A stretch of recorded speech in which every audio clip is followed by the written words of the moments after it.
Hello hello. चला जी, question बन गया है। टेस्ट के लिए आप तैयार हो जाइए। ठीक है ना। क्वेश्चन थोड़ा सा टफ है। मतलब जो फ्रेम 54 क्वेश्चन डायरेक्ट है।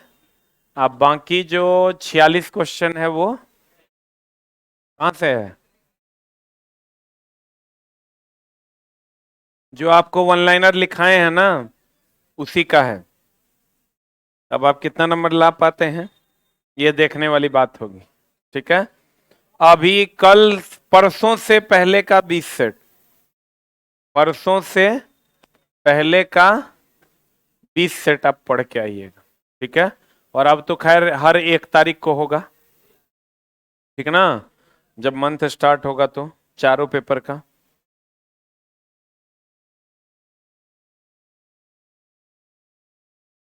शुरू करें।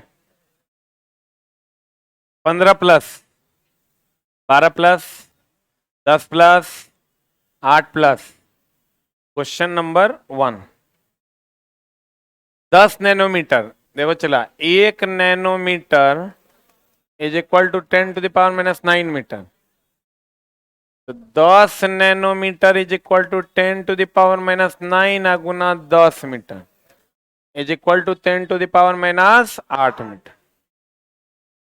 इसी को हम लिख सकते हैं 1/10⁸मीटर।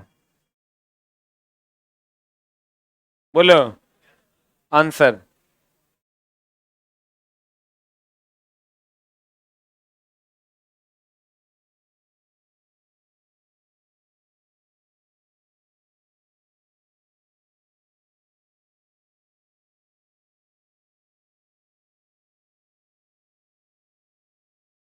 हो गया। हो गया। अगला क्वेश्चन आपके स्क्रीन पर ये रहा। प्रतिबल के तहत विरूपण या विक्षेपण का विरोध करने के लिए सामग्री की क्षमता को किस रूप में जानते हैं? प्रतिबल का मतलब होता है खिंचाव बल। लिख लो, प्रतिबल का मतलब होता है खिंचाव के तहत विरूपण या विक्षेपण का विरोध करता है। मतलब आप खींचिएगा, वो खिंचाएगा नहीं।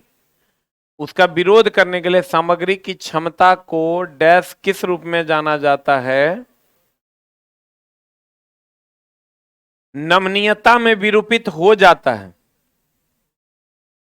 नमनीयता की अगर हम बात करें तो यह विरूपित हो जाता है।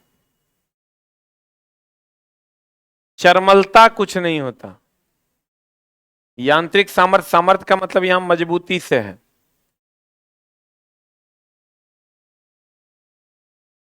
कठोरता तो कठोरता हो गया।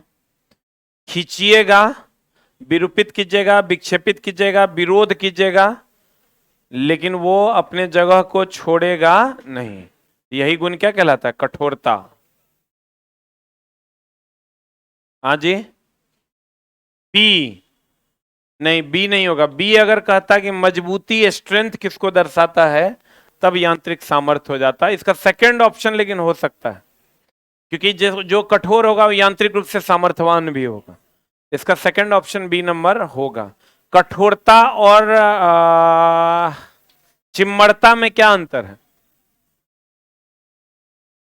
What is the difference between कठोरता और चिम्मड़ता? नहीं नहीं, कठोरता की अगर हम बात करें, जिसको नाखून से खुरचा न जा सके,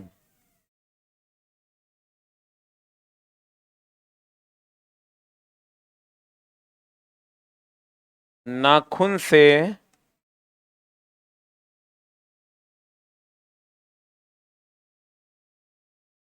खुरचा जा सके। जैसे आप ले लीजिए प्लास्टिक, इसको नाखून से खुरचा जा सकता है तो वो चिम्मड़ है।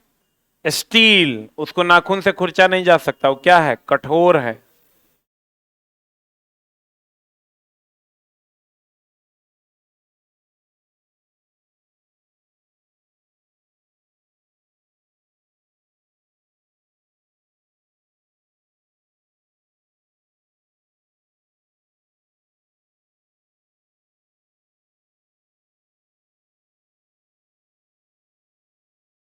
हो गया।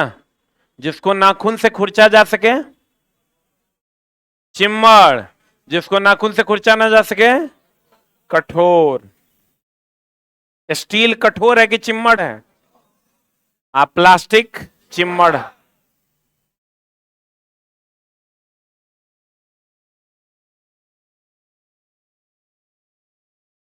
देखो चला, परिवर्तनीय संयोजकता डैश द्वारा संक्रमण तत्व या डी ब्लॉक के तत्व द्वारा। कुछ लोग मार देंगे संयोजकता तत्व, गलत है। क्षारीय तत्व होता है फर्स्ट ए का, ए लीना करो सबसे पहले। समूह तत्व कुछ नहीं होता, संयोजकता तत्व भी कुछ नहीं होता। संक्रमण तत्व वह तत्व होता है जिसकी संयोजकता परिवर्तनशील होती है। एस ब्लॉक, ब्लॉक कितने प्रकार के हैं? एगो एस, एगो है पी, एगो है डी, एगो है एफ। एस ब्लॉक को क्षारीय धातु वर्ग भी कहते हैं। पी ब्लॉक को संक्रमण तत्व भी कहते हैं। हाँ, पी ब्लॉक का कोई स्पेशल नाम नहीं है। डी ब्लॉक को हम लोग संक्रमण तत्व भी कहते हैं और एफ ब्लॉक को हम लोग अंतः संक्रमण तत्व कहते हैं।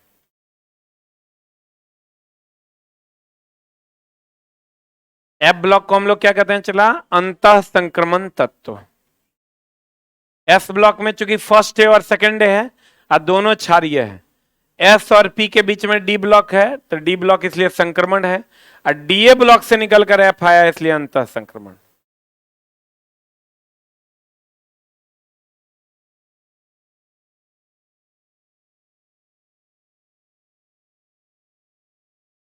और संक्रमण तत्व जो है वो परिवर्तनशील संयोजकता दर्शाता है, मतलब उसकी संयोजकता, संयोग करने की क्षमता बदलते रहती है। अलग अलग तत्वों से उसके संयोग करने की क्षमता अलग अलग होती है। हो गया? देखो चला, ई पीरियोडिक टेबल है ना, तो इधर एस ब्लॉक है, इधर पी है, बीच में ना डी है, तो ये जो बीच में डी ब्लॉक है ये संक्रमण तत्व है। कौन तत्व है? क्योंकि एस और बीच पी के बीच में दबा हुआ है और एकरा से निकलता है एफ ब्लॉक, इसलिए संक्रमण से निकलता है, इसलिए इसका नाम अंतः संक्रमण तत्व है। बोल सकते हैं। ये कहां हो रहा है? लाइन वाइन कट गया होगा।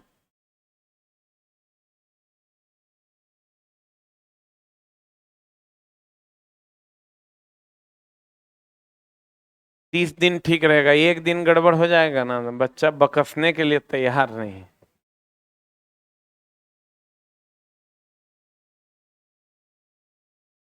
बच्चा चला बदमाशी नहीं करेगा तो क्या करेगा, यो बात है। देखा, नेचर और सिग्नेचर।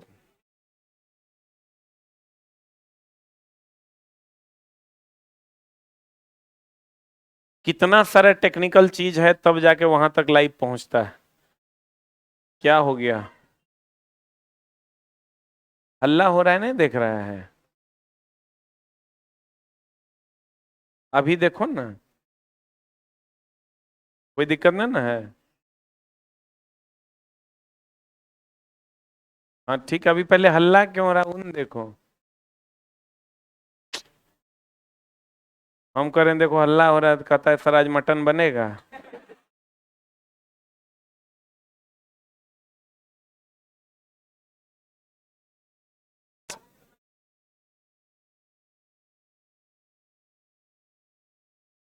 निम्नलिखित में निम्नलिखित में से कौन सा एल्डिहाइड है? एल्डिहाइड ना, तो एक होता है C H O, C H O को अल्डिहाइड कहते हैं। क्या कहते हैं? चला, अल्डिहाइड। ई होता है अल, क्या होता है? अगर ओ एच होता है तो ये अल्कोहल होता है। हाँ, अल्कोहल होता है तो ये होता है ऑल। क्या होता है? चला, प्रोपेनॉल, इथानॉल, रुक न रे। अगर एल्केन होता है, क्या होता है चला? एल्केन अगर होगा तो क्या होगा? एनी। एल्कीन होगा ईएनई, और एल्काइन होगा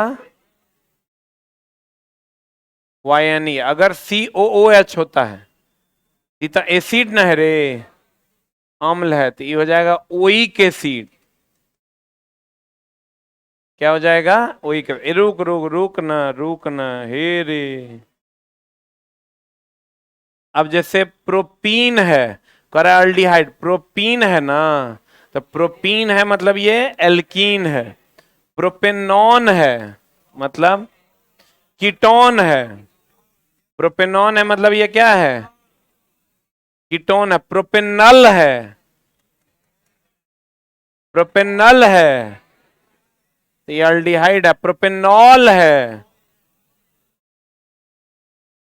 समझ में आया? अल्कोहल है, ये क्या है? एल्कीन है।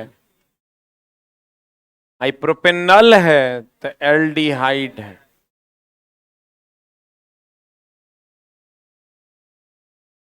खाली बोतल में शराब भरने। हम्म।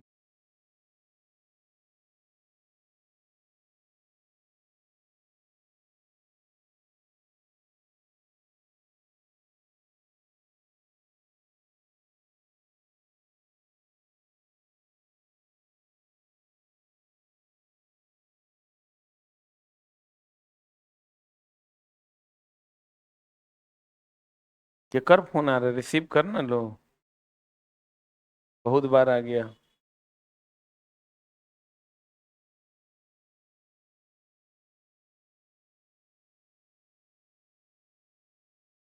देख लो, phone is very very important. Career कल हो बनेगा।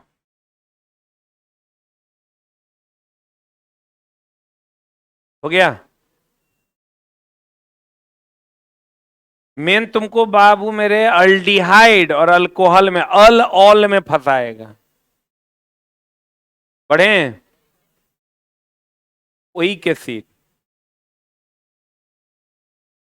OIC होगा, वही के सी। एक कटा हुआ हीरा चमकता अधिक अपवर्तनांक के कारण, पूर्ण आंतरिक परावर्तन के कारण। देखो, ये क्वेश्चन में बड़ी गड़बड़ स्थिति है। हीरा चमकता है, कब जानता है पूर्ण आंतरिक परावर्तन? पूर्ण आंतरिक परावर्तन, आई पूर्ण आंतरिक परावर्तन क्यों होता है? अधिक अपवर्तनांक के कारण। किसके कारण? अधिक अपवर्तनांक के कारण। देखो, एक कटा हुआ हीरा चमकता आंशिक रूप से फैलाव का पूर्ण आंतरिक परावर्तन भी ऑप्शन में दिया हुआ है। अब पूरी तरह से उच्च अपवर्तनांक के कारण, हीरे द्वारा आंशिक रूप से प्रकाश के उत्सर्जन के कारण। बोलो क्या होगा? अगर ये दोनों में से कोई एक चुनना होगा तो ये आंसर होगा। अगर दोनों चुनने का ऑप्शन होगा तो दोनों आंसर होगा। ठीक है? अगर कोई एक चुनना है तो ये सेकंड आंसर होगा। एक मिनट रुक जाओ। उच्च अपवर्तनांक के कारण पूर्ण आंतरिक परावर्तन होता है, जिसके कारण हीरा चमकता है। तो मूल कारण क्या है? उच्च अपवर्तनांक। लिखो, उच्च अपवर्तनांक, सबसे अधिक अपवर्तनांक हीरे का रे। उच्च अपवर्तनांक के कारण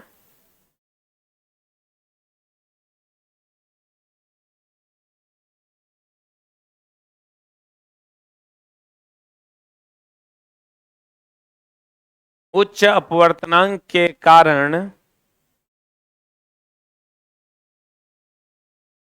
पूर्ण आंतरिक परावर्तन की घटना होती है, पूर्ण आंतरिक परावर्तन की घटना होती है जिसके कारण हीरा चमकता है।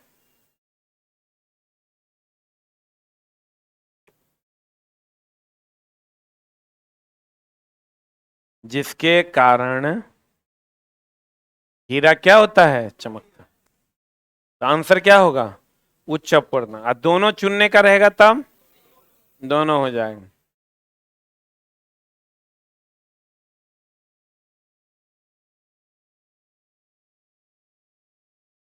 एक बात बताइए, चला वसा का मानव के वृक्क में नेफ्रॉन के नलिकानुमा भाग द्वारा आरंभिक निस्यंदन से इनमें से किस पदार्थों का चयनात्मक पुनः अवशोषण कर लिया था। देखिए, मानव के किडनी में नेफ्रॉन है जो छननी का काम करता है।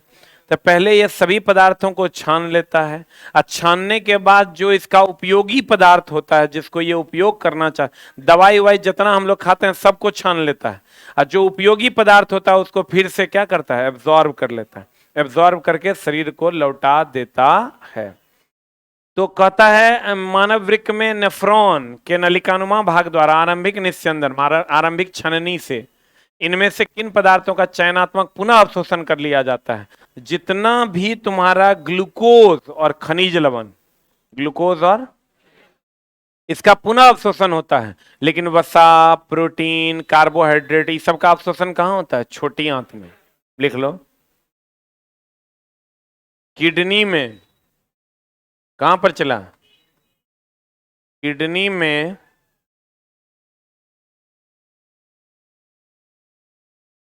किडनी में ग्लूकोज और खनिज लवण का अवशोषण, पुनः अवशोषण होता है। ग्लूकोज और खनिज लवण का पुनः अवशोषण होता है। ग्लूकोज और खनिज लवण का पुनः अवशोषण होता है। किसका पुनः अवशोषण होता है, ग्लूकोज और खनिज लवण का पुनः अवशोषण होता है। नेक्स्ट, छोटी आंत में, छोटी आंत में प्रोटीन, वसा और कार्बोहाइड्रेट का अवशोषण होता है। छोटी आंत में प्रोटीन, वसा और कार्बोहाइड्रेट का क्या होता है, चला अवशोषण होता है। किडनी में किसका पुनः अवशोषण होता है, ग्लूकोज और खनिज लवण का। अब पढ़िए क्वेश्चन, कहता है पुनः अवशोषण किसका होता है। तो देखो, वसा का तो नहीं ना होगा किडनी में। यहां भी देखो प्रोटीन दे दिया है, ये भी नहीं होगा। यहां भी प्रोटीन दे दिया, यहां तुम देखो ग्लूकोज, जल, खनिज लवण है। तो आंसर बताओ क्या हो जाएगा, सी। किडनी की सूक्ष्मतम इकाई को क्या कहते हैं, नेफ्रॉन। नेफ्रॉन क्या करता है, छन्नी का काम करता है। क्या करता है, किडनी और फेफड़े में अंतर है। किडनी भी रक्त को शुद्ध करता है और फेफड़ा भी रक्त को शुद्ध करता है। किडनी छान कर शुद्ध करता है और फेफड़ा ऑक्सीजन मिलाकर रक्त को शुद्ध करता है। एक प्यूरिफाई करता है और एक फिल्टर करता है। फिल्टर करने का काम किडनी करता है और प्यूरिफाई करने का काम फेफड़ा करता है। रक्त का शुद्धिकरण कितने प्रकार का, रक्त का शुद्धिकरण दो प्रकार का, एक करता है किडनी और एक करता है फेफड़ा। किडनी क्या करता है, फिल्टर करता है। अब फेफड़ा क्या करता है, चला प्यूरिफाई करता है,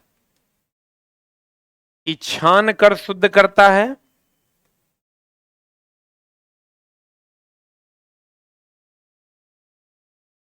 रक्त में ऑक्सीजन मिलाकर शुद्ध करता है।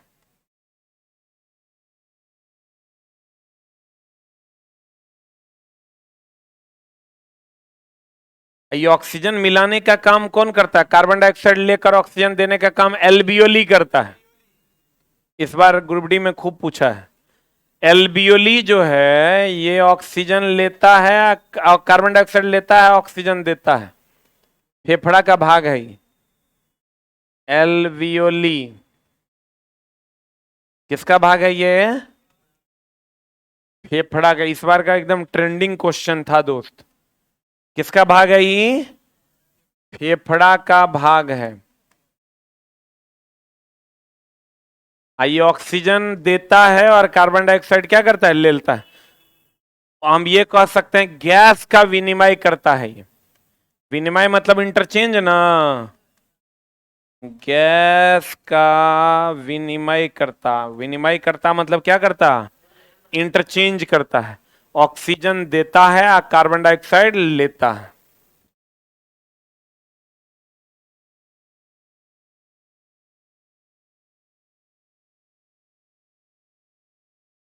एमिनो एसिड से प्रोटीन का निर्माण होता है।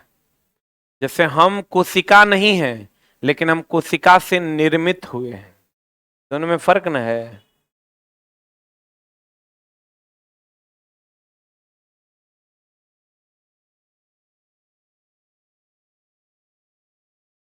तो वो भी तो यकृत में ना होगा नहीं। तो उधर किडनी में कहने जाएगा। किडनी में प्रोटीन चल जाएगा, जुल्म हो जाएगा। सब लोग जो है प्रोटीन बाहर निकल जाएगा। होता है कुछ कुछ लोगों में। कुछ कुछ लोगों में ग्लैंड अगर इंटरचेंज हो जाता है तो प्रोटीन में मुतता है। प्रोटीन मुतेगा तो उसको धीरे धीरे सूख के मर जाएगा वो। क्योंकि उसकी कोशिका का निर्माण ही नहीं होगा। प्रोटीन से उत्तक का निर्माण होता है। उत्तक से अंग का निर्माण होता है। प्रोटीन तुम निकाल दोगे तो फिर बचेगा की? मामला गड़बड़ जाएगा। छोटी आंत से जो है जो चीजें निकलती है तो उसका प्रोटीन, वसा और कार्बोहाइड्रेट का क्या कर लेता है? अवशोषण कर लेता है। बाकी मल को बाहर निकाल देता है। क्लियर है? चला। एल्वियोली का काम क्या है? गैसों का विनिमय करना, ऑक्सीजन देना और कार्बन डाइऑक्साइड लेना। और किडनी क्या करता है? फिल्टर करता है। फेफड़ा क्या करता है? प्यूरिफाई करता है। प्यूरिफाई कैसे करता है? ऑक्सीजन देता है, ऑक्सीजन देता है और कार्बन डाइऑक्साइड लेता है। और ये काम फेफड़ा का कौन वाला भाग करता है? एल्वियोली। एल्वियोली चला फेफड़ा में होता है और ये गैसों का विनिमय करता है, इंटरचेंज करता है। ऑक्सीजन देता है और कार्बन डाइऑक्साइड लेता है। किडनी की अगर हम बात करें तो ये खनिज लवण और ग्लूकोज इसका पुनः अवशोषण करता है। और अगर छोटी आंत की बात करें तो वसा, प्रोटीन, कार्बोहाइड्रेट इस सब का एब्जॉर्प्शन वही ना होता है। आंसर क्या हो जाएगा बता? सी फॉर कैट।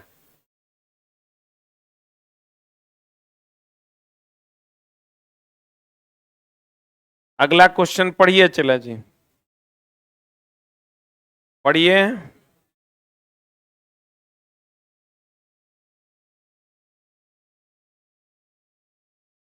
कहता किसी भी निकाय में पदार्थ के अणुओं के मध्य ऊष्मा के स्थानांतरण को कहते हैं क्या?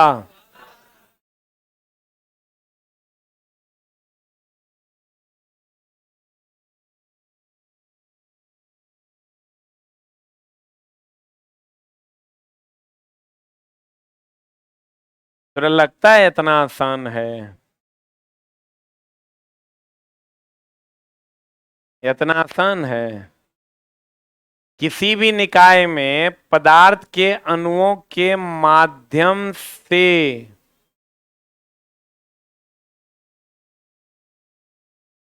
चालन के संवहन।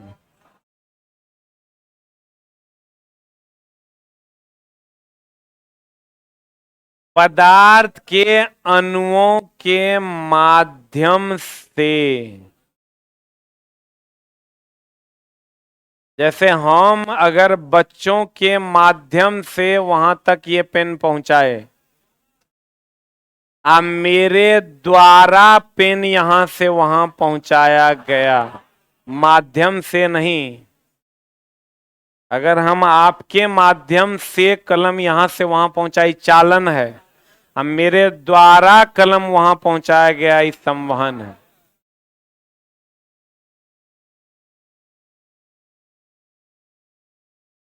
है ना दमदार? अगर चालन की बात करेंगे तो चालन किस में होता है? ठोस में। और ठोस में होता है तो एग्जाम्पल अगर हम ले लें तो इसको हम लोग गर्म करते हैं तो एक दूसरे को, दूसरा तीसरे को माध्यम से पहुंचाता है कि खुद चला जाता है।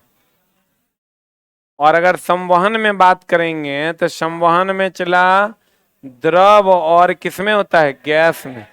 तो इसमें चला जी अगर हम बात करें, इसमें अगर हम बात करें तो ये गर्म करेंगे, गर्म करेंगे चला जी तो गैस जो है नीचे से ऊपर जाएगा और ऊपर जाके ना गर्मी फैलाएगा।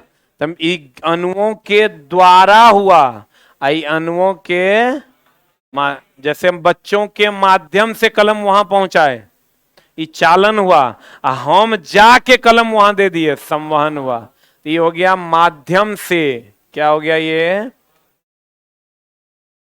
माध्यम से। किसके माध्यम से? अणुओं के माध्यम से। किसके माध्यम से चला? अणु के माध्यम से। ई हो गया चला माध्यम के द्वारा।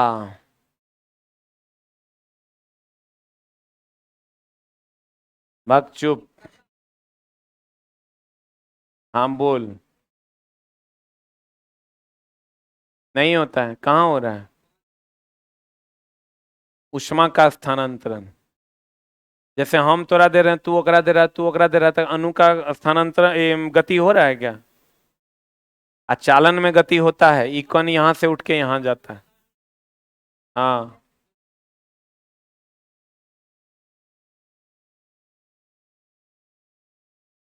एवे करता है। वो देले फिगर बनल है, छड़ है, मोमबत्ती है, गरम करो आएगा गर्मी।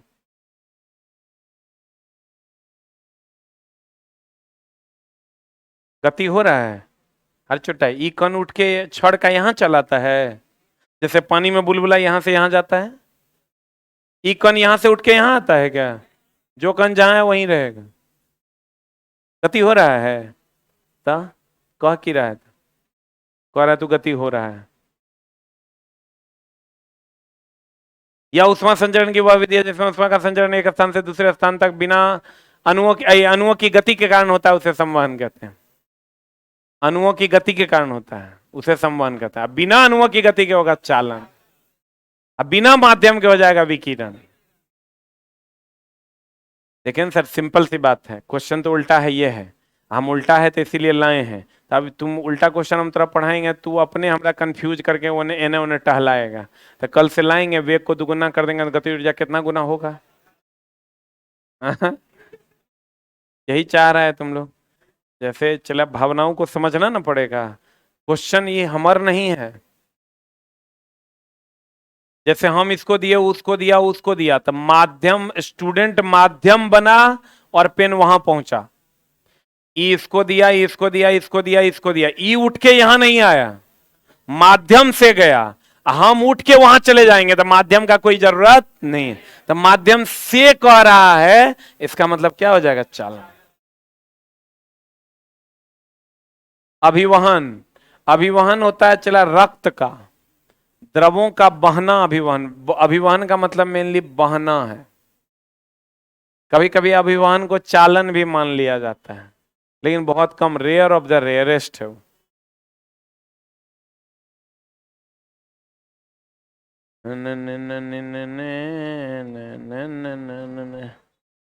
आजकल बिहार पुलिस 1 नंबर पे ट्रेंडिंग में है।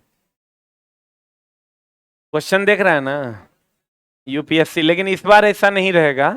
ये तो क्वेश्चन तुम लोगों को पढ़ने का मौका मिल रहा है। इस बार का जो क्वेश्चन रहेगा वो 10th लेवल का होगा, ठीक है? क्योंकि दे दिया है पहले से। लेकिन बिहार पुलिस है, साफे पागल है, अटपट पूछ देगा। आखिर की करेगा, हम इस पर कोई बयान नहीं दे रहे हैं, ठीक है ना? कि एग्जाम होगा, अब चलाओ कर, कोई माई बाप नहीं है बिहार पुलिस का। अब किसी भी एग्जाम का आप कोई माई बाप नहीं है। बिहार पुलिस छोड़ दो, बीपीएससी टीचर क्या करता है, रेलवे क्या करता है, सब में कॉन्सेप्चुअली स्ट्रांग है तो बना पाओगे, नहीं तो बनाने नहीं देगा। कंपटीशन ज्यादा है, क्वेश्चन फ्रेम करता है ताकि बच्चों को छांटा जा सके, तो उसके लिए कॉन्सेप्ट की जरूरत होगी, नहीं तो नहीं होगा। चट्टान पर खड़े एक व्यक्ति को उसे अपने चिल्लाने की प्रतिध्वनि 1 सेकंड बाद सुनाई दे रही। आधा सेकंड जाने में लगा होगा, आधा सेकंड आने में लगा होगा। हम चिल्लाएंगे, वहां से टकरा कर मेरे पास आएगा, तो आधा सेकंड जाने में, आधा सेकंड आने में। ध्वनि का वेग दे दिया है, तो कह रहा है तो व्यक्ति के बीच की दूरी क्या होगी? तो दूरी बराबर क्या होता है? चाल गुना समय। चाल कितना है? 340। समय 0.5, कितना हो जाएगा? 170 मीटर। आज जे अगर दुगुना करेगा तो 680 भी तुम्हारे इंतजार में बाहें फैलाए हुए हैं, खट से तुरा कोपचा में ले लेगा। 1 सेकंड से भी गुना करोगे 340 से पहले ऑप्शन है। अगर चला प्रतिध्वनि सुनाई देती है तो जाने में 0.5 सेकंड लगा होगा। हमको दूरी निकालना है तो वेग गुना जाने में लगा समय कि जाने आने में लगा समय। आंसर बोलो रे। हाँ हाँ 170। तो ये कह रहा है कि यहाँ इतना करने का क्या जरूरत है, अगर वो भागा दूर कर देते हैं।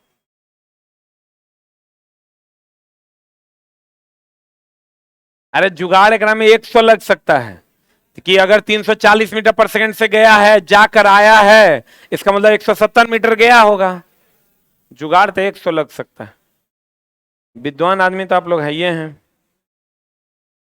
कल सुबह चला मैथ की क्लास है 5:15 में। यूट्यूब पे भी है और ऑफलाइन में भी है। 10 दिन 10 क्लास चलेगा। अभी 2 महीना तक हर शनिवार को 5 से 7 क्लास चलेगा, जिसको और किसी भी प्रकार का कोई फीस नहीं लगेगा।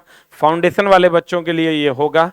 अगर आप मैथ में अपना कंटेंट मजबूत करना चाहते हैं तो हर शनिवार 5 बजे आप यहां आकर कक्षा कर सकते हैं। ठीक है। और ये 10 वो चीजें होंगी जिसका मैथ कमजोर है उसको एक बूस्टर मिलेगा, मतलब वो अंदर से एक मजबूती फील करेगा। अलग अलग दिन अलग अलग टॉपिक पढ़ाए जाएंगे। ठीक है। थोड़ा सा पेशेंस तो रखना होगा। अगर पेशेंस रख के आप पढ़ पाते हैं तो हमको लगता है कि फायदा होगा। और कल 16 तारीख है क्या? कल महामैराथन है। 100 क्वेश्चन महाभिवियाय फ्रॉम बायोलॉजी। जो बच्चे टाइम अगर मिले आपको तो 9:15 में आप लोग सादर आमंत्रित हैं। निमंत्रण में कुछ नहीं मिलेगा, सिर्फ कंटेंट मिलेगा। अगर आप आकर पढ़ पाते हैं तो आइए, आपका स्वागत है। और आज रात में रीजनिंग की 100 क्वेश्चन की क्लास होने वाली है। 80 80 क्वेश्चन की क्लास आज रात में होने वाली। ई पार से ऊपर जो लोग कर पाइएगा जरूर कीजिए, किसी भी प्रकार का कोई फीस नहीं है। फ्लेमिंग के दाहिने हाथ के नियम, दाहिना हो कि बायां हो? फ्लेमिंग का रूल कितने हाथ का है?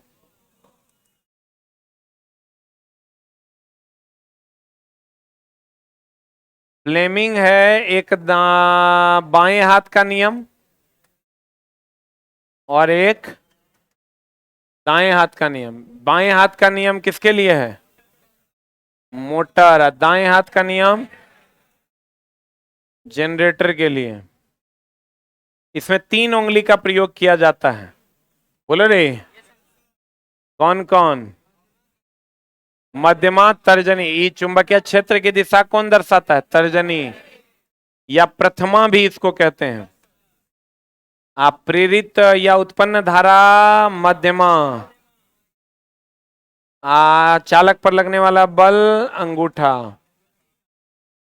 बल या गति दोनों का।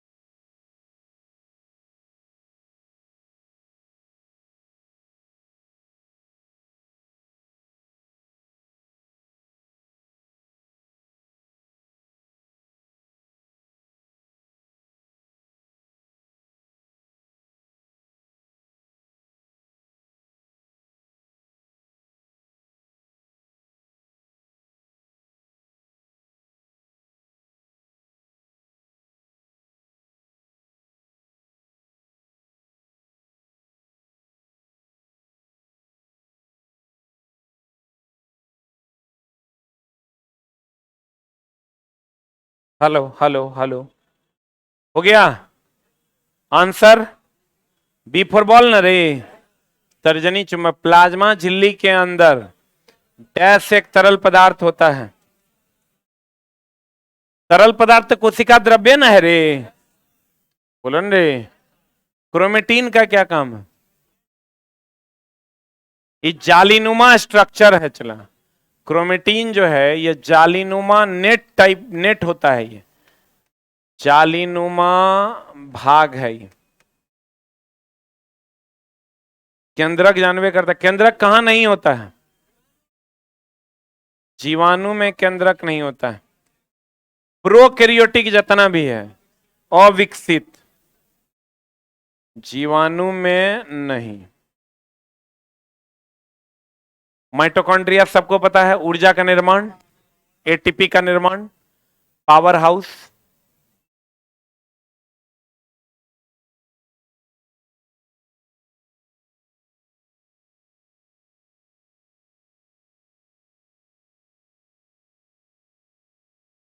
पादपों में कार्बन डाइऑक्साइड और ऑक्सीजन विनिमय डैश द्वारा होता है, विसरण द्वारा, उच्च घनत्व से निम्न घनत्व में। परासरण द्वारा खनिज लवण का संचरण। किण्वन अल्कोहल बनता है इससे। सड़ना,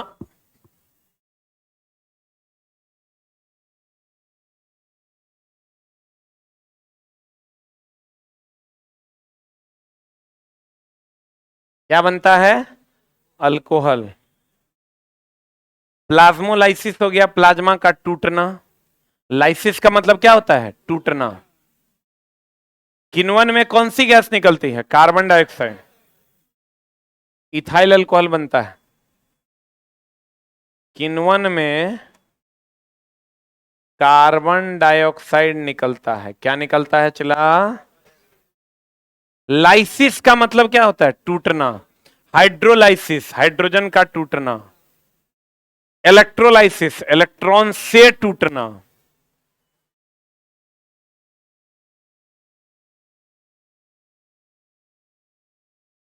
परासरण का एक मतलब होता है चला सटके हुए का फूलना, जैसे किशमिश वगैरह का सटके का फूलना। एग्जाम्पल हो गया किशमिश, छोहाड़ा, किस मिस,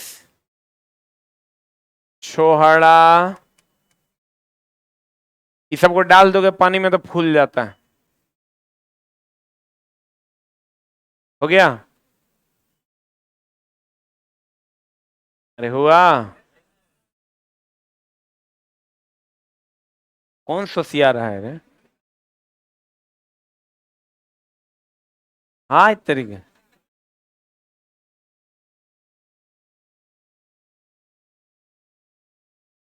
ई, ये पगलपंथी है ही। गर्मी के कारण दिमागी रूप से तुम लोग अनबैलेंस हो गए। अब हो गया, इतना तक हम बर्दाश्त कर लिए। अब चुप हो जाइए। गिटार सितार बजाए हैं कभी? तरंग दो प्रकार का होता है, एक होता है अनुप्रस्थ, एक होता है अनुदैर्ध। अनुप्रस्थ मतलब टेढ़ा मेढ़ा, अनुदैर्ध मतलब सीधा। बोलो हाँ। एक तरंग होता है प्रगामी, एक होता है अप्रगामी। एक होता है प्रगामी, प्रगामी, एक होता है अप्रगामी। प्रगामी मतलब प्रोग्रेसिव,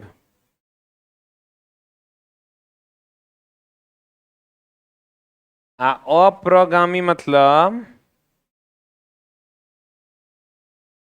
स्टेशनरी, मतलब ये आगे बढ़ेगा।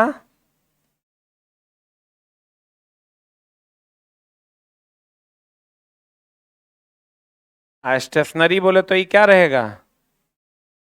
अस्थिर रहेगा, अपने ही स्थान पर फैलेगा और सिकुड़ेगा। ये अनुप्रस्थ है 90 डिग्री, ये अनुदैर्ध्य है 0 डिग्री। 0 डिग्री बोले तो समानांतर की लंबवत?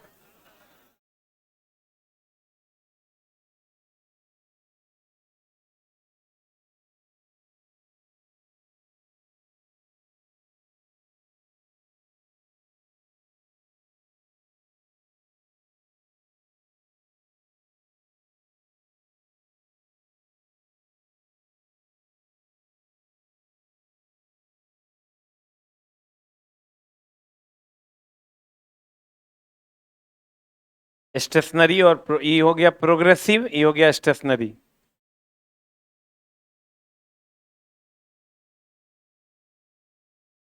प्रोगामी प्रोग्रेसिव, अप्रगामी स्टेशनरी, ये दोनों तरफ से रुका हुआ रहता है।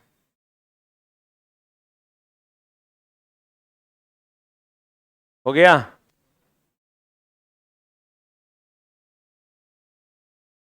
ये समानांतर है इसलिए कोण 0 डिग्री, लंबवत है इसलिए कोण कितना 90 डिग्री। पढ़े?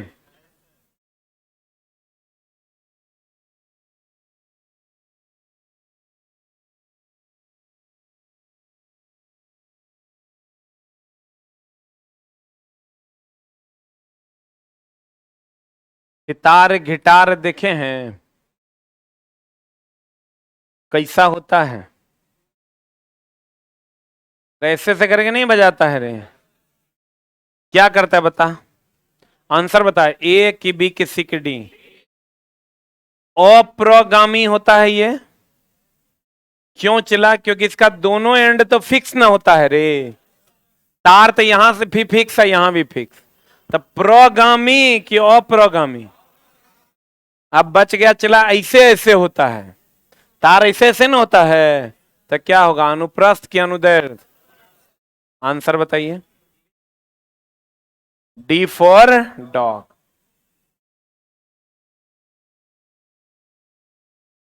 निम्न से कौन औषधि पौधा रक्तचाप के उपचार में? सर्पगंधा। कौन रे?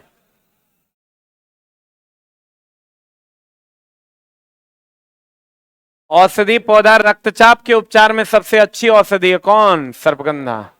आलूकम कुछ नहीं होता है, रजनीगंधा सुगंध के लिए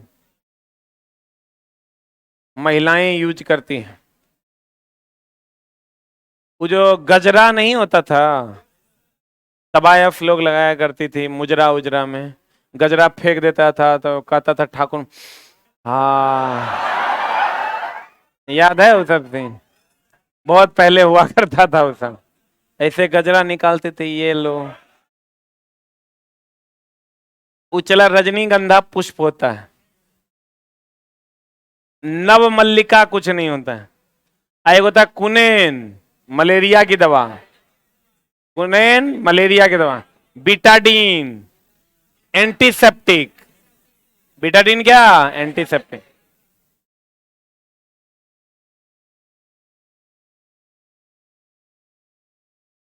हाँ। अष्टक नियम कहता है कि यदि रासायनिक तत्वों को बढ़ते हुए परमाणु भार के अनुसार व्यवस्थित किया जाए तो समान भौतिक और रासायनिक गुण वाले तत्व वाले डैश तत्व प्रत्येक अंतराल के बाद आएंगे। देखो, पहले का गुण 8वें से मिलता है, दूसरे का गुण 9वें से, तीसरे का गुण 10वें से। तो कितने का अंतराल है? कितने का अंतराल है? 7। तो लड़का लेकिन मार देता है अष्टक में 8 का अंतर। अष्टक में कितने का अंतर? 7 का। क्योंकि एक को भी नहीं गिनिएगा। पहले तत्व का गुण 8वें से, दूसरे का 9वें से, तीसरे का 10वें से। कल बताए थे अष्टक नियम कहां तक मान्य? कैल्शियम तक। और सारणी कहां पर समाप्त है? थोरियम। सही है कि सही नहीं है? है। कहता है ठोस के कणों के समय ये यादृच्छिक रूप से गति, यादृच्छिक मतलब इधर उधर, तो इधर उधर की गति तो गैस की न होती है। ये इसके बीच बड़े अंतराल होते हैं, गैस के बीच बड़े अंतराल होते हैं, व्यवस्थित और विन्यासित होते हैं। उनमें न्यूनतम आकर्षण ये भी किसमें होता है? गैस में। ठोस के कण व्यवस्थित होते हैं, विन्यासित होते हैं, कॉन्फ़िगर्ड होते हैं, इधर उधर नहीं भटकते हैं। विन्यासित होना मतलब इधर उधर ना भटकना। ये बड़ा बढ़िया क्वेश्चन है। इंद्रधनुष जो बनता है चला, तो श्वेत प्रकाश इस पर आती है और इसको कितने रंगों में विभक्त करते हैं?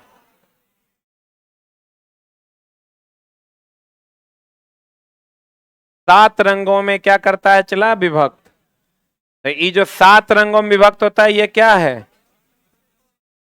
वर्ण विक्षेपण। बोलो हाँ। ये मुख्य कारण है कि सहायक एक माध्यम से दूसरे माध्यम में जाएगा। अपवर्तन ये क्या है? सहायक कारण है। जिस माध्यम में गया उसी माध्यम में आ गया, ये हो गया पूर्ण आंतरिक। ये भी क्या है? ये भी सहायक के कारक है। तब बताओ, कहता इंद्रधनुष बनने में कौन सी परिघटना शामिल है? विक्षेपण है कि नहीं है? प्रकीर्णन है क्या कहीं? प्रकीर्णन होता है प्रकाश का क्षय, जिसके कारण आकाश नीला दिखाई देता है,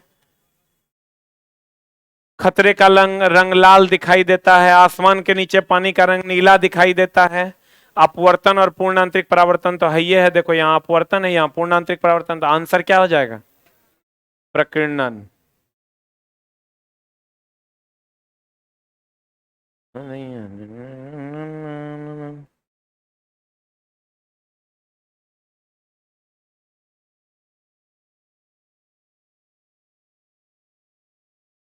हो गया?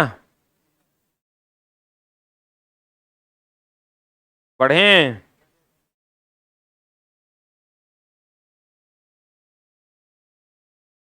इंद्रधनुष का कोई भी क्वेश्चन पूछेगा, पूर्ण आंतरिक परावर्तन के ब्रैकेट में खाली लिख लीजिएगा सहायक कारक।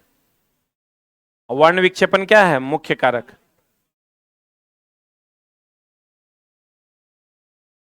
बढ़ जाएं?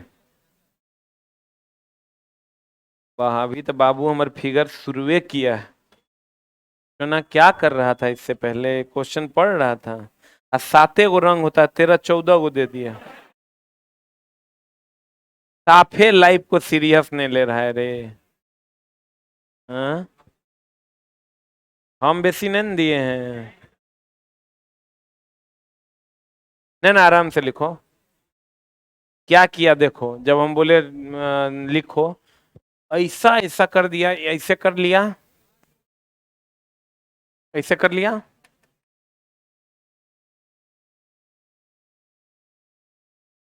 यहां लिख दिया।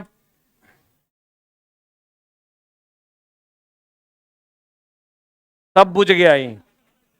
चला, हमारा ही बुझने में 3-4 साल लग गया। चुट्टा कहेंगा।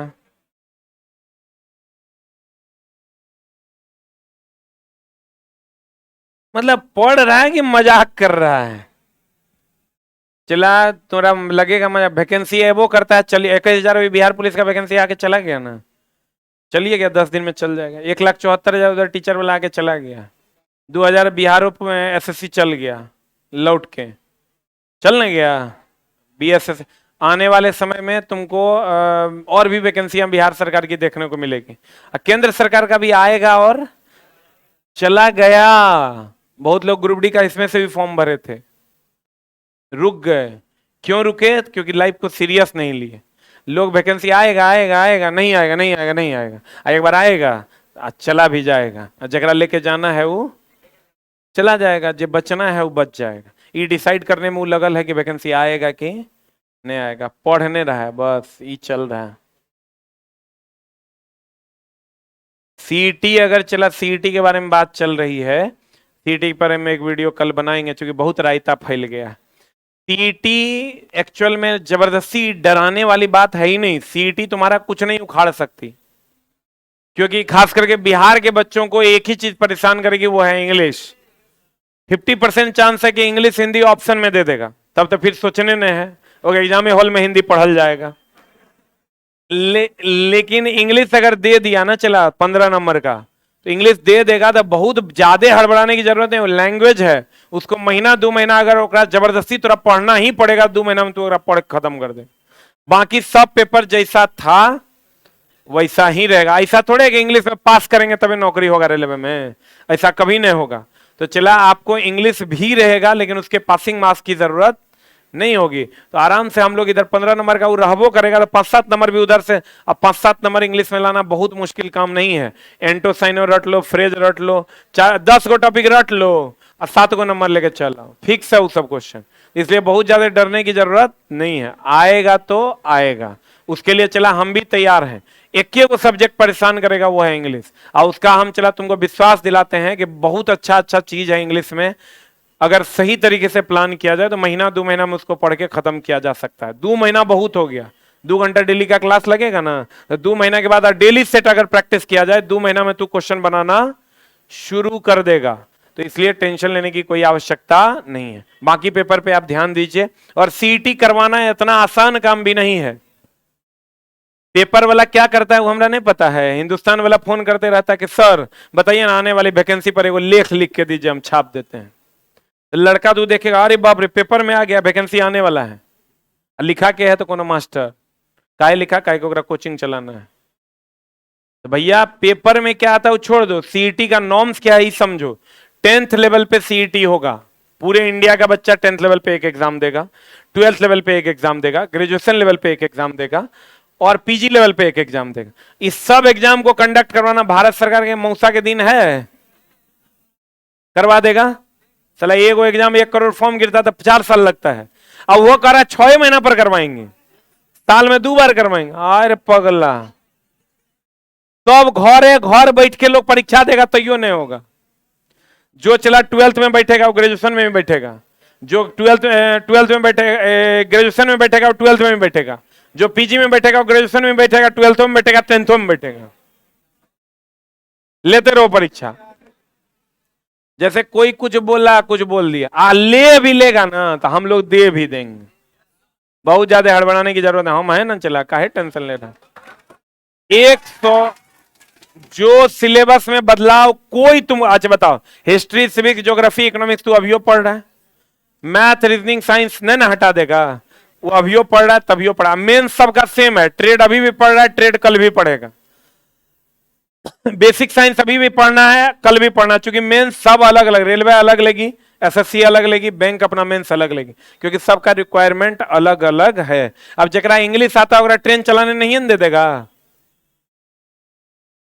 अरे चला जरा इंग्लिश आता है कि क्या, yes you know English just drive the train, ऐसा होगा क्या?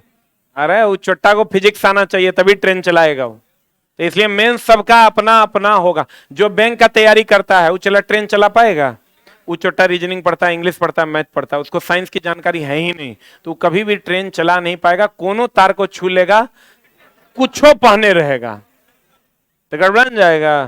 तो इसलिए चला जी आप निश्चिंत रहिए, मेन सबका अलग अलग होना है। अब पीटी में अगर तनी छेड़ भी देगा तो हम लोग चला उतना इंफ्रास्ट्रक्चर हमारा है, I am more than sufficient, more than capable, कि हम लोग उसको हैंडल कर सकते हैं। ठीक है, एकदम टेंशन लेने की जरूरत नहीं है। आज जबरदस्ती का डरा रहा है सब तुमको, और तुमको डरना नहीं है, बिल्कुल भी नहीं है। हम है ना, चला तोरा कोई कहेगा सीटी आ रहा है, तुम कहना झा सर देख लेंगे, हम सबको यही कह रहे हैं। हम एकदम नहीं डरते हैं। माँ का समझ धरती पर कुछ बचवे नहीं किया, जो बच्चा बिहार के नहीं पढ़ रहा है ओकरा सीटी से का डरा रहे हो तुम, एगो इंग्लिश से डरा रहे हो। हमारा पता है चला इंग्लिश के की औकात है। 2 महीना अगर बिहारी इंग्लिश से जबरदस्ती जुड़ गया ना तो भैया फिर अगले बार से एसएससी में देख लेना मामला गड़बड़ा जाएगा। जब तक हम लोग इंग्लिश को छोड़े हुए हैं तभी तक छोड़े हुए हैं। When we are going to learn English, then there is a lot of competition in SSC. इसलिए टेंशन लेने की जरूरत नहीं है, आप आराम से पढ़िए ना। जब कोई बहुत क्रोधित, शर्मिंदा और चिंतित होता है तो कार्य एड्रिनलिन, क्रोध, चिंता, ये सब यही ना। थायरॉक्सिन, थायराइड, टेस्टोस्टेरोन मेल की फीमेल, एस्ट्रोजन फीमेल, क्लियर है ना? हाँ, मानव कोशिकाओं में ग्लूकोज के विघटन द्वारा ऊर्जा का निर्माण होता है ऑक्सीजन की उपस्थिति में। सही है ना, ऑक्सीजन की उपस्थिति में चला। अब कह रहा कार्बन डाइऑक्साइड अम्लीय है कि क्षारीय है? अम्लीय है। नाइट्रोजन वृद्धि हार्मोन है, ये वृद्धि, वृद्धि के लिए पादप में जरूरी है। हाइड्रोजन सबसे अधिक ऊष्मीयमान, सबसे अधिक ऊष्मीयमान। बिहारी को चला पढ़ने से नहीं डराओ, वो पागल है, तो जेहे दे दोगे वही पढ़ खत्म कर देगा। एनसीईआरटी एनसीईआरटी बाप बाप करता, सब इतना ने पढ़ लिया, एनसीईआरटी क्वेश्चन देखता है, हम छोड़ दिए, बोले एनसीईआरटी अब नहीं दो, न देखेगा मार देगा, कहेगा हो आके कोई फायदे नहीं हुआ। तो अभी वो लेवल है बिहारी के कि एनसीईआरटी दे देंगे ना, अभी चला तुम देख के मार देगा, कहेगा अच्छा वही वाला है। हम बोले नहीं नहीं तुरंत हटाओ ओकरा, हाँ बूझो वाला है, पहेली वाला। तरल अवस्था में गैसीय अवस्था में रूपांतरण करना। तरल का मतलब हुआ द्रव, और द्रव से किस में जाना है? गैस में, तो वाष्पीकरण हो जाएगा। और ठोस से गैस में ऊर्ध्वपातन। ऑक्सीकरण ऑक्सीजन का जुटना, हाइड्रोजन का कभी कभी एकरो में झोल करता है, इसलिए हाइड्रोजन का हटना भी याद रखो। संघनन गैस से किस में बदलना? द्रव में बदलना।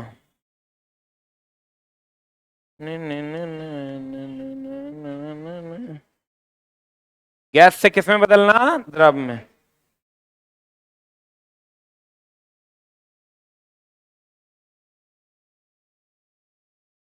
हो गया। वायु का जल में बदलना, ई के बदल रहा है? वायु मतलब गैस का जल में बदलना, वायु मत बोलो, गैस का या जलवाष्प का जल में बदलना, दैट इज संघनन। सीधा वायु को नहीं बदल देना है, तो आजकल ज्यादा पढ़ रहा है।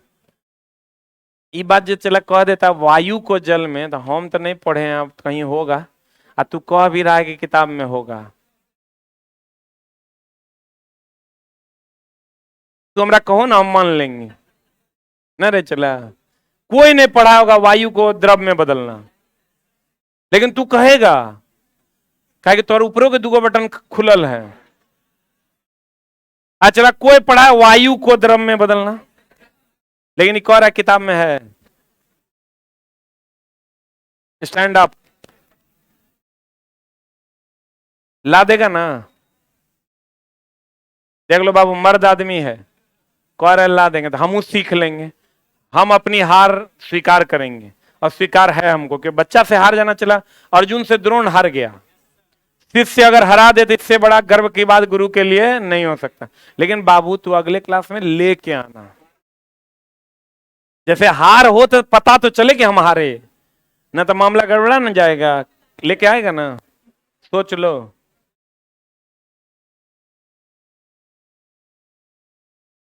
कॉन्फिडेंस तो इतना है ना, जलवाष्प को द्रव में बदला जा सकता है, वायु को द्रव में बदलने वाला सवाल हमको चला नहीं मिला है।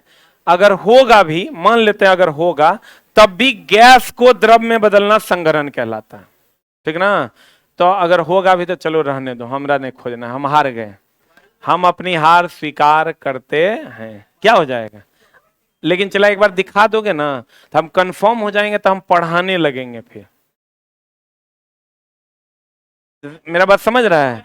जैसे अभी तो ये बोला है, हम सीख भी लिए, लेकिन एक बार भाई मेरा दिखा देगा कि वायु को द्रव में, तो हम एक पढ़ाने लगे, कुछ नहीं करेंगे, तब क्या करेंगे? बच्चा को कहेंगे जलवाष्प को द्रव में नहीं बाबू, जलवाष्प और वायु को द्रव में बदलना संघनन कहलाता है। सीख जाएंगे तभी ना पढ़ाएंगे। आई सिखाएगा मेरा भाई अगली कक्षा में, लेके आइयो, हम सीखेंगे। चला क्या हो जाएगा? आई तो तुरा लग रहा होगा, नहीं नहीं लगता है सर हार गए हैं। अरे चोटा, हम हारा हुआ, हम मान गए कि हम हार गए। हमको बोला कोई कि तुम्हारा गुरु कौन? हम बोले मेरा चलवा, उल्टा पुल्टा चीज खोज के लाता है, वो हमरा से पूछता है, हम देख लेते हैं, सीख लेते हैं, अगला बैच में पढ़ा देते हैं। हमारा गुरु तू ही ना है। हमरा चला कृपया हमें सिखाएं और हमारा गुरु बने, मार्गदर्शन करें।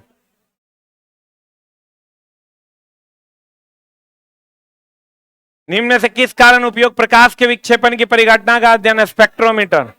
अब फोटोमीटर प्रकाश की तीव्रता। बैठ जाओ, बैठ जाओ। प्रकाश की तीव्रता। माइक्रोस्कोप सूक्ष्मजीव।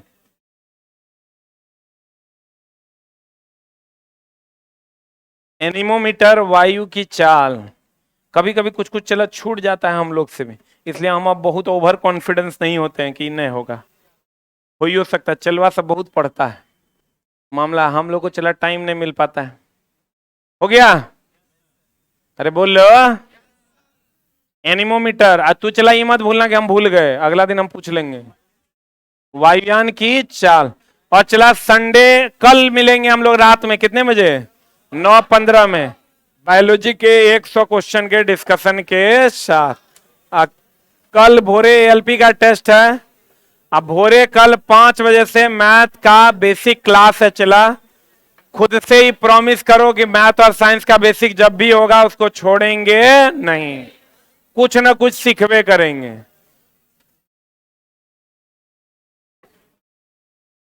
और बिग बूस्टर पे जो लोग लाइव हैं, थोड़ा बहुत अगर आपको फॉरवर्ड करने वगैरह में दिक्कत हो रहा होगा तो नया अपडेट आएगा, उसमें सारी दिक्कतें सॉल्व हो जाएंगी। 1 सप्ताह का टाइम दीजिए। नेक्स्ट वीक जो है लास्ट तक में आपका अगर थोड़ा बहुत फॉरवर्ड करने में या और वैसे तो कोई प्रॉब्लम है नहीं, अगर एक आध प्रॉब्लम है भी तो उसको दूर कर दिया जाएगा 1 सप्ताह के अंदर। Thank you very much.